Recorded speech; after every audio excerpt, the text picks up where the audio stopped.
Salutations, aujourd'hui encore, c'est pas Jokes Abbé par Zulu Lasson que nous allons pénétrer dans Kalatambal et le seul et unique récit, le seul et unique évangile disponible aux éditions zululasson.com. Donc, aujourd'hui, nous allons nous rendre dans le livre de Munanganda. Munanganda, c'est celui qui va nommer Jacques dans le récit trafiqué, mais ici, c'est Munanganda.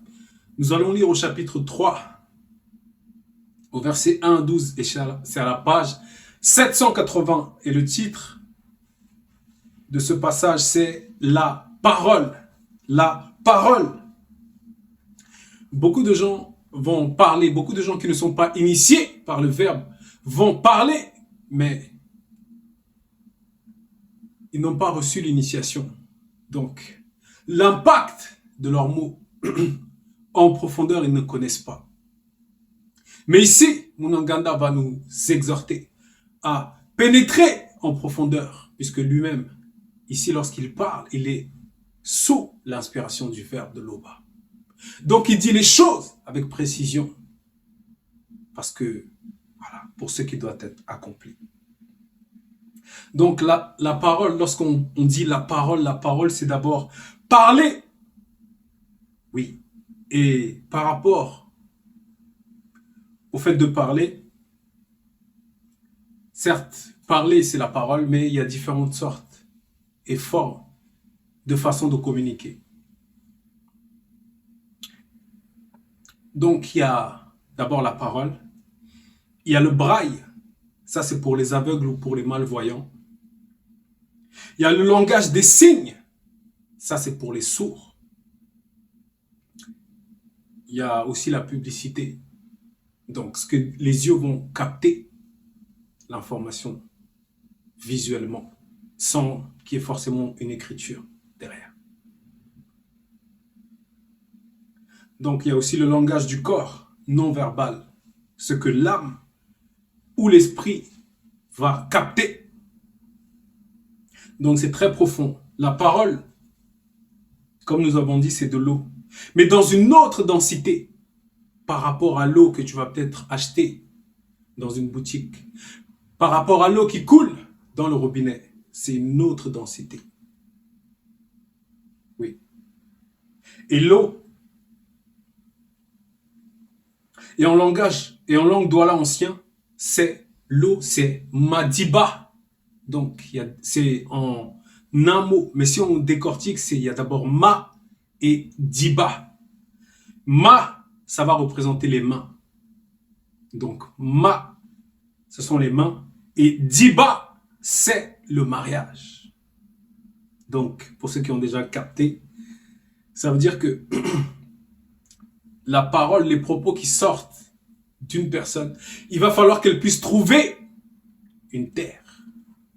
Parce que cette terre-là doit produire aussi. Cette terre-là doit produire. Donc au verset 1, il est dit, ne soyez pas nombreux à vouloir devenir des enseignants, car, virgule, vous le savez, virgule, mes frères et sœurs, virgule, celui qui enseigne doit toujours être sous l'inspiration du Mundi dans point. Dans le cas contraire, virgule, il sera châtié plus sévèrement, point. Donc là, ici, Munanganda, il commence ce chapitre-là par une sorte d'avertissement. Parce que il a remarqué dans ses frères et sœurs, dans Ebassi, que beaucoup ont ce désir-là de pouvoir transmettre le message, de pouvoir enseigner, de pouvoir être son imitateur, puisque là, Munanganda, c'est celui qui va nommer Jacques dans le récit trafiqué.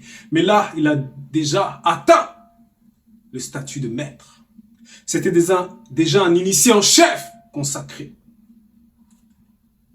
Donc là, il ne tâtonne plus. Il parle sous l'inspiration du Mundi parce que lui-même doit montrer l'exemple. Oui. Parce que l'enseignant, ce qu'il faut savoir, c'est que l'enseignant est mandaté par le verbe. Il est sous l'inspiration. On passe par lui pour transmettre le message. Donc, il va représenter un semeur. Oui. Dans le cas contraire, ça veut dire qu'il n'a pas été fidèle au verbe. Je vais relire. Je vais lire plutôt la fin du verset. Dans le cas contraire, virgule, il sera châtié plus sévèrement. Point. Oui, parce que celui qui donne l'instruction, celui qui est chargé, qui est mandaté par le verbe pour transmettre les messages, inspiré. Il ne vient pas pour se prêcher lui-même. Et il le sait, ça. Donc, il n'a pas d'excuse. Verset 2. Plusieurs, virgule. Donc là, on remarque que, déjà au premier verset, Monangada fait allusion que ne soyez pas nombreux. Et là, au verset 2, il dit plutôt plusieurs, virgule, en effet, commettent des écarts. Point. Parce que pour être enseignant, aspirer à être enseignant, apporter le message, pour apporter le message, on cherche des élites. On cherche des guerriers qui sont disposés pour le verbe. Parce que le fait d'apporter le message, c'est très, très délicat. Et on va le voir plus en profondeur ici.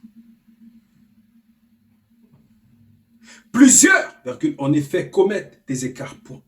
Si quelqu'un ne commet pas d'écart quand il parle, c'est un homme parfait, capable de maîtriser son corps tout entier. Point. Donc ici, ce qui ressort déjà, c'est la perfection. Ça veut dire que celui-là qui est mandaté par le verbe dans le secret, il est entraîné. Il s'entraîne. Il a la maîtrise de lui-même. Donc c'est un combat qu'il mène tout au long de sa marche, dans son quotidien.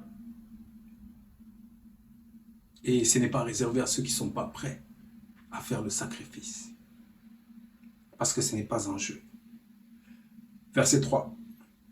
Si nous mettons un frein dans la bouche des chevaux pour qu'ils nous obéissent, virgule, nous dirigeons aussi leur corps tout entier. Point. Verset 4. Voici, virgule, même les navires, virgule, qui sont si grands et que poussent des vents impétueux, point, virgule plutôt, sont dirigés par un très petit gouvernail, virgule, au gré du pilote, point. Il en va de même pour la parole qui sort de l'homme, deux points.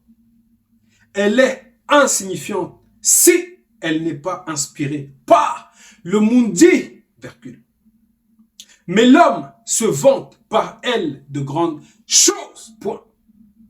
Ne suffit-il pas d'un petit feu pour incendier une vaste forêt, point d'interrogation. Donc ici, on veut nous faire comprendre que ce qui peut paraître insignifiant peut faire des dégâts. Donc il faut être maître de soi, parce que il en va de la vie de ceux qui écoutent. Oui. Dans la nature, ou ce que l'homme produit, c'est le même procédé par rapport à ces exemples. Oui, parce qu'il nous a envoyés dans la nature pour, voilà, observer un peu. Verset 6. Eh bien, virgule, la parole est pareille à un feu. Point. Elle est issue de la manifestation de la pensée de l'homme et elle le souille tout entier. Point. L'âme, par la parole, met le tourment dans toute votre vie, virgule, de la naissance jusqu'à la mort. Point d'exclamation. Ce tourment vient du lieu de tourment de votre pensée issue de votre âme. Oui, parce que dans les propos, dans la parole, il y a un pouvoir. C'est une semence donc. il y a beaucoup de choses qui se cachent. De même que si on va dans la dimension de l'eau, il y a certains minéraux. Mais nous ne sommes pas en train de dire que dans les propos, il y a des minéraux. Mais il y a un pouvoir à l'intérieur. Comme on nous dit ici, elle le souille. Il y a un état d'esprit à l'intérieur. Il y a un but. Il y a une inspiration. Les gens ne vont pas parler comme ça. Même un bébé, lorsqu'il va s'exprimer, il ne va pas parler pour parler. Ça veut dire qu'il y a déjà tout un mécanisme qui s'est déclenché à l'intérieur de lui pour qu'il puisse vouloir s'exprimer. Donc, cette parole-là qui sort, elle va affecter le corps. Aussi, parce que le mensonge est aussi un enseignement. Par exemple, si tu vas parler, peut-être présenter quelque chose qui est faux. Parce que il y a une intention aussi derrière. Le fait de transmettre ce qui est faux. Donc, ici on fait allusion à l'âme, parce que l'âme, c'est le siège des émotions. Une réalité profonde. Je vais relire le verset. Eh bien, la parole est pareille à un feu, point. Elle est issue de la manifestation de la pensée de l'homme et elle le souille tout entier, point. L'âme, par la parole, met le tourment dans toute votre vie, virgule. De la naissance jusqu'à la mort, point d'exclamation. Ce tourment vient du lieu de tourment de votre pensée issue de votre âme. Oui, donc il suffit d'écouter quelqu'un pour le connaître en profondeur. Verset 7. Toute espèce de bêtes, virgule, d'oiseaux, de reptiles et d'animaux marins peuvent être domptés et ont été domptés par moto, virgule. Donc ici, Munanganda nous renvoie à Beboteti. Et on va voir pourquoi. Y compris Sangwa Ngungangando, donc le Béhémonte, et Kokota Ngungangando, grand dragon Léviathan. Oui. Dompter, c'est soumettre à une autorité. Moto a eu cette autorité parce que, voilà, c'est une entité qui s'est dépouillée. Parce qu'il devait manifester le nombre connu. Oui. Ici, on nous dit y compris. Donc, ceux qui connaissent cette eau physique-là, ceux qui connaissaient, en tout cas par rapport aux animaux marins,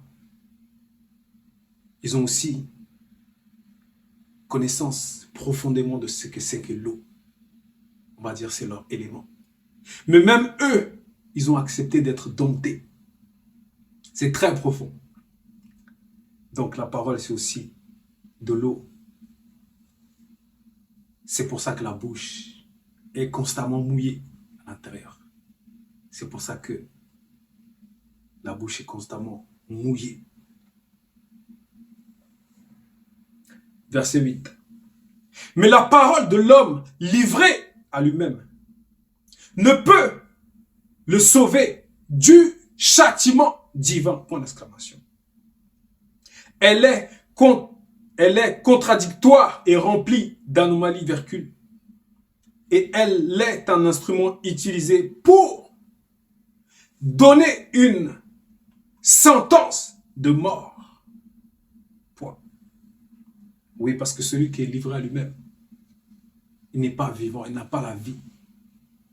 Il n'est pas sur le chemin. Donc toutes ses productions, ça va que refléter son intérieur, ce qu'il cache à l'intérieur de lui, qui se dévoile audiblement. Verset 9. Par elle, vous utilisez, par elle, vous, donc la parole, par elle, vous l'utilisez pour louer l'Oba, virgule, et par elle, vous maudissez les hommes, point. Oui, donc la langue, ça, c'est comme une épée à double tranchant. Verset 10. De la même bouche sortent la bénédiction et la malédiction selon le visible. Point. Il ne faut pas, virgule, mes frères et sœurs, qu'il en soit ainsi, point. Oui, c'est clair, net et précis.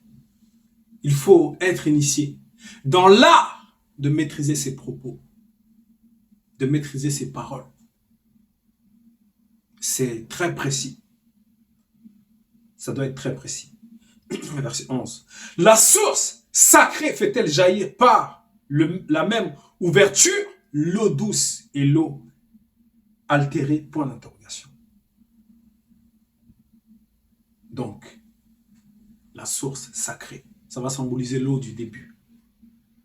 Elle était propre, elle était pure. Même par rapport à l'océan, c'est bien plus tard qu'il y a eu après les perturbations, après la chute, voilà, dans la pré-chute, qu'il y a eu l'océan a été salé. Verset 12 et dernier verset. Un manguier, virgule, mes frères et sœurs, virgule, peut-il produire naturellement des avocats? Point d'interrogation. Donc, la parole de l'homme initié, en chef consacré, elle est déjà exercée. Ça veut dire que quand elle sort, de même que la voix,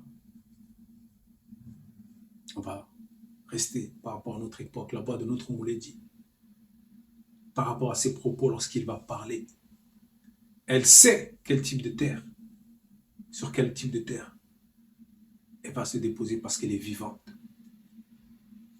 La source sacrée doit seulement produire de l'eau douce. Point. Et oui, on nous renvoie dans la nature ici. On nous renvoie dans la nature parce que on nous a parlé de l'eau et l'eau c'est dans la nature sous plusieurs densités. Donc pour conclure, nous allons nous rendre dans Bébotedi à la page 14 au verset 11 à 12. Donc ici le sol était déjà manifesté. Oui, là où nous nous trouvons actuellement là.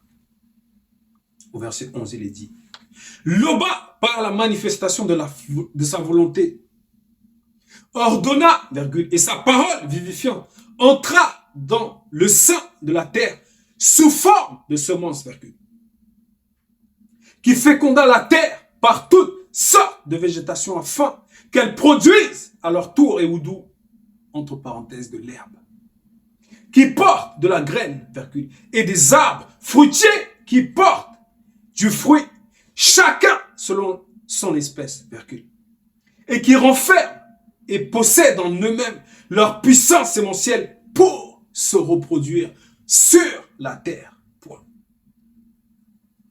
Donc, là, c'est la parole même, la manifestation de la parole de Loba. Verset 12. Il sortit du sol toutes sortes d'arbres, d'aspects agréables et extrêmement attrayants, et d'une beauté captivante, portant des fruits délicieux à voir et au goût exquis et savoureux à la dégustation, virgule. Leurs fruits étaient d'une odeur agréable, virgule, attirante, virgule, troublante, virgule, et raffinée, point. Donc, c'était bon. C'était propre, c'était pur, c'était sans tache ici.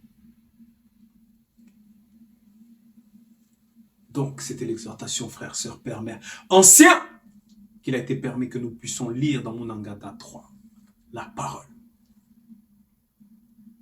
Loba s'est encore glorifié.